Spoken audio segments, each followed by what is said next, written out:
gang life. Bullets flying, mothers crying, brothers dying. In the NWA years, he became ever more comfortable portraying a tough guy, with his persona even cooking up dope in their Appetite for Destruction video. Now at death row, he was surrounded by gang members of both stripes. Suge's people were Bloods, Snoop and his crew were Crips. But when asked point blank by MTV in early 1993 if he considered himself a gangster, Dre said no. "I'm here to make money, and that's all I'm in this for," he said. On The Chronic, Dre walks a fine line. He never affiliates himself with any specific gang, but instead promotes gangsterism as almost a state of mind. Being a G is about standing up for yourself, not taking shit, and representing your city. Nothing But a G Thing expresses this vision. And in its video, Dre wears neutral black, drives a 6'4" Impala, and makes vague threats. Snoop raps, "Compton and Long Beach together, now you know you got trouble," before Dre asserts, "I'ma continue to put the rap down, put the Mac down, and if you bitches talk shit, I'll have to put the smack down." The track and its video would solidify Dre's image as a steely street cat. But it never really explains what a G Thing is.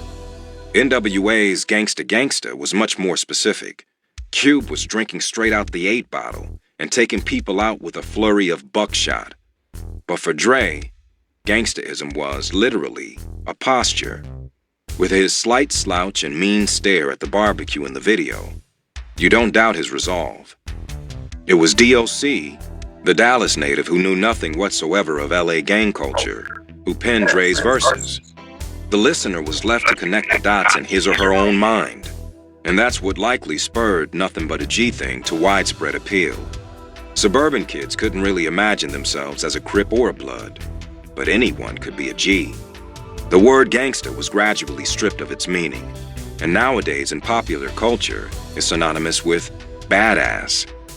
Dre recorded the initial version of Nothing But a G Thing over a Boz Scaggs track. He can't remember which one. Snoop was in jail at the time on a drug charge, but Dre was in a rush to get the demo done. So he called in, and I taped the receiver of the phone to the mic. "You can hear jail sounds in the back and everything," Dre said. Subsequently, however, when Dre was at his mother's house going through her records, he happened upon Leon Haywood's "I Wanna Do Something Freaky to You," which he swapped in as the backing track. When Snoop emerged from jail, they re-recorded the vocals. Colin Wolfe played live bass. Dre overlaid an 808 drum machine for emphasis, and he knew it was a hit when people at a party kept asking him to rewind it. For all the ambiguity of Nothing But a G Thing, The Chronic's next single, Fuck With Dre Day, and Everybody Celebratin', was cruelly specific. Most of the venom was directed at Eazy-E, starting with a skit preceding the video, in which Eazy is portrayed by comedian A.J. Johnson as a Lopes-clad, jerry-curled Uncle Tom being sold a load of BS from Jerry Heller.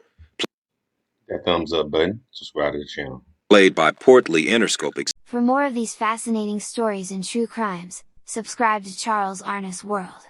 Thanks for watching.